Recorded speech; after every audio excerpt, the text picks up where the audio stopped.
धीरज रख सुभद्रा। जिसका मामा स्वयं कृष्ण हो, जिसके पिता समान दूसरा वीर कोई धरती पे हो ही ना, फिर भी यदि वो मिट्टी में सना, रक्त और मांस की दलदल में मृत पड़ा रहा, और मैं धीरज कैसे रखूं कृष्ण? क्या यह जो मरा है यह अभिमन्यु है? यानी मृत्यु तो शरीर की हुई है द्रौपदी।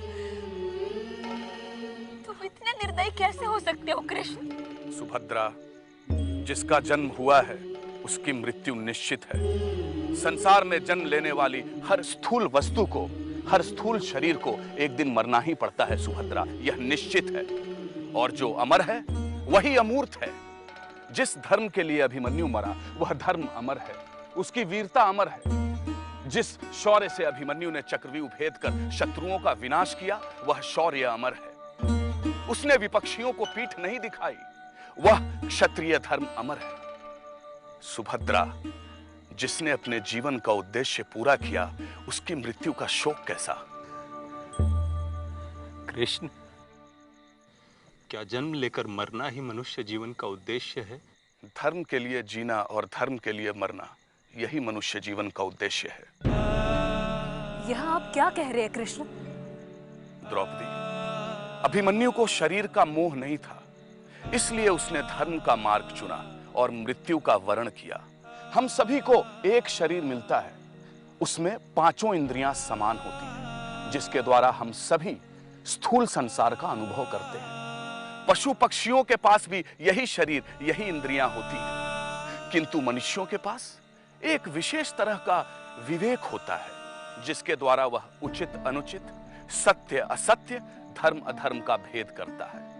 विवेक द्वारा ही मनुष्य अपने इंद्रियों को नियंत्रित करता है, ताकि उसके उद्देश्य में कोई व्यवधान उत्पन्न न हो। और जो मनुष्य विवेकहीन हो, इंद्रियों के दास होते हैं, वे पशु पक्षियों के समान होते हैं।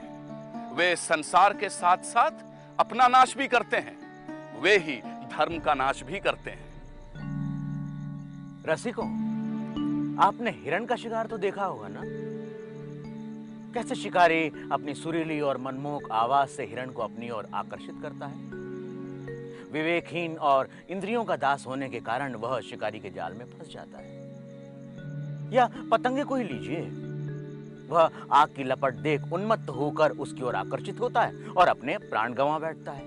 सुभद्रा, अभिमन्यु देह का दास नहीं था, हालांकि उसका देहांत हुआ है, किंतु उसने विजय प्राप्त की है। इस नश्वर संसार में जहां एक दिन हर किसी को मरना है, वहां विजयी वही कहलाएगा जो धर्म के पथ पर चलते हुए मरा।